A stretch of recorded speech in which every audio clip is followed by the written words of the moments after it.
Hello, welcome to Table Talk number 10. You might notice the background is a little bit different today. The snow has forced us into Heritage HQ instead.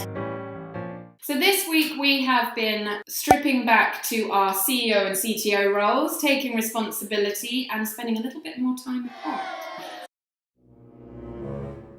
I'm responsible for funding and keeping the lights on when we finish zinc in only 4 weeks. I have been narrowing down on the mission statement, putting us forwards for grants, putting us forwards for some funds, and actually just connecting with more and more of the investor community.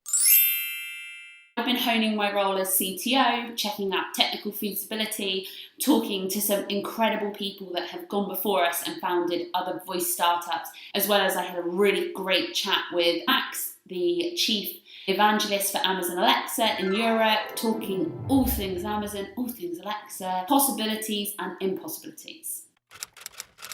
I have interviewed about 4 tweenagers this week, making sure that what we actually develop and what Sophie builds is going to meet their needs. On Monday, we also briefed the team at RAPP, and they are actively working on our proposition to market, as well as a variety of characters that we're looking forward to testing. So while Amy's been looking at the front end, I've been really focusing on making sure Kit can make an impact. So how can we actually measure that the conversation people have with Kit is improving their language and communication skills?